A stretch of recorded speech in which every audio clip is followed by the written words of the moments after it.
Alrighty, back at it, and I'm about to put up a photo of the car at the back of the shed, how it looked after being there for 25 years. I'm a little bit nervous about putting up this photo. Before I do, thanks to you guys who watched my first video and subscribed. Even if you take away my mum and my wife who gave me a pity subscribe, friends and family who I pestered to watch the video, still leaves about 45 genuine subscribers, so thank you, I appreciate that interest. So here's this photo. Looking at this, I feel a little bit guilty that I didn't get onto this mission a whole lot sooner.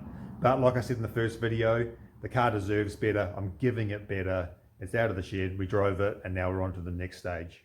Okay, so I've pretty much removed all of the interior now. It went pretty smoothly. There are a couple of times that I was taking parts off and I thought I'm never going to get these back in. Like this rear window and these doors, I don't reckon I'm ever getting those back in. So it took a whole lot longer than what I thought it was going to. And I think all that time went into the bagging and tagging and writing little reference notes. At the risk of sounding like a bit of an idiot, although that boat may have already sailed, when I started pulling back the roof lining and this stuff fell on my face, I thought it was rust and the roof was destroyed.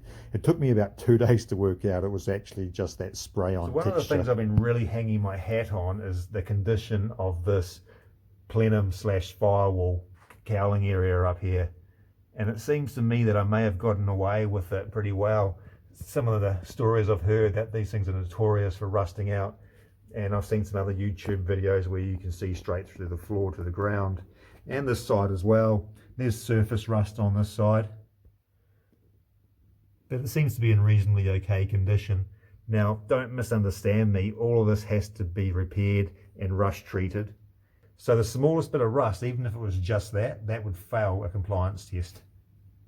So on that compliance note, I had the car booked in to a place, and the plan there was just to give myself a to-do list.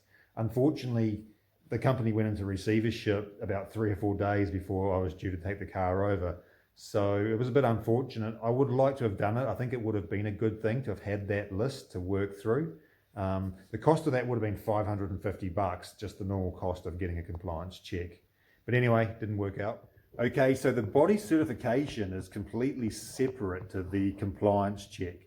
So if your car has had any structural repair done to it in the past, or like me, you have to do structural repair to it, it has to be body certified. And those repairs, the body cert guy has to be able to see the repair work. Don't go painting over it, don't go primering and bogging over it, because if you do, you'll be made to remove all that so he can look at the welds. So I actually took the car over to the body cert guy.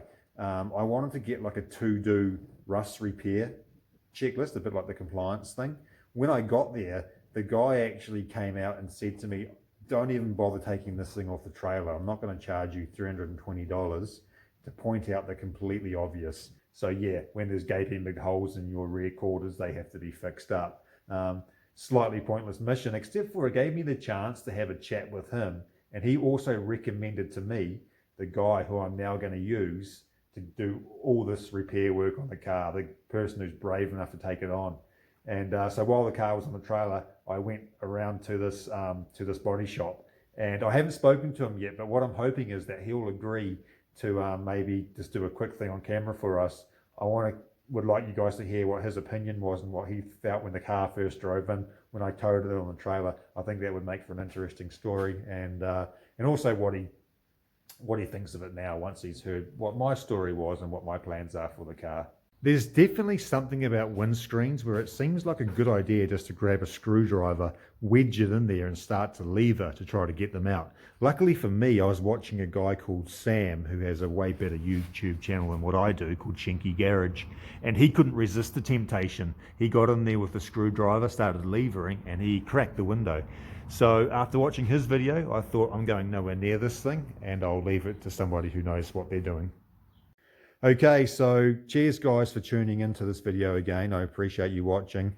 I'm going to be moving on to the next mission. Apparently this whole front end just comes off in one piece, so we'll see how that goes, and the exterior strip down. Cool, thanks guys, cheers.